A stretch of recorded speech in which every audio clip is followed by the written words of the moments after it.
Team New Zealand boat builders are working through the night in Bermuda, trying desperately to get their damaged catamaran ready for racing tomorrow. In a day of high drama, the team had to change a wing shortly before winning its first race against BAR. That was a triumph, getting the boat on the water, but it nosedived and keeled over at the start of the second, fortunately without serious injury. But they were doing real speeds and the winds were strong. Our America's Cup reporter Todd Nile is in Bermuda.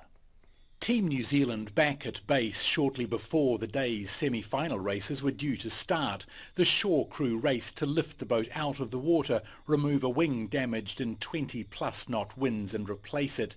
Team members struggled on ropes to hold the giant wing steady in strong winds. The helmsman Peter Burling and tactician Blair Tuke up at the mast helping with the pit stop. Sir Ben Ainsley and his BAR crew out on the course, wondering whether the team would get back in time. It was incredibly close. They made it, I'd say, with 2 or 3 minutes to spare. So good job on their side. Their shore team getting back to the base, replacing the damaged wing with the spare wing and getting out. And you know, given that they hadn't had any practice time in the morning either, you'd have to take your hat off and say they did a good job in that race to get around the course. Did you know what they'd gone back to do, and did you have a view on whether they would get back in time? Yes, we were aware of the damage that they had to the wing. We had a team were monitoring their progress. We thought it was going to be touch and go whether they'd make the race or not. Made it, they did, and won, sailing past BAR after first getting confident that the new wing was good.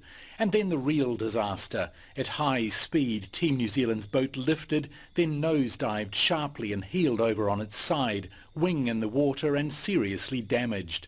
Waiting in strong winds in the public area by the base, Heather Burling, mother of helmsman Peter. He'll be gutted, but Peter just, you know, he'll be more focused now on what comes next, on getting the boat back on the water for tomorrow. Yeah, I think for the boat builders, if they knew that there wasn't racing tomorrow, then they could sit and spend a couple of days and do a really good job on this repair. But they're not going to know that. I mean, the forecast is that they may well not be racing tomorrow, but you know, they have to do whatever repair they can tonight, and that's going to be really, really hard going. So Pete will know that he's putting a whole lot of people through a sleepless night. Burling stayed with the boat and was late arriving at the media conference. I suggested to him he looked wrung out. Oh, you know, it was obviously a pretty long day, and I'm sure it'll carry on for a while yet. And now for ourselves, you know, we'll be heading back and obviously checking in with the guys. Hopefully they'll have a pretty good idea of, you know, how much damage we do have. But you know, at some stage we'll be back out there. Not sure whether we'll be making it tomorrow yet, but I think that's something that's full credit to the guys. That 1 point we did manage to get in the first race today will be pretty valuable in days to come. Going out to that one, did you think you were going to get there in time? Yeah, well, obviously listening to the radio and checking on what the other race was doing that whole time through that period, and now something we took as long as we had, made sure, you know, the boat was as ready as it could be. Higher winds forecast for tomorrow raise a question mark over racing, but Team New Zealand must be ready.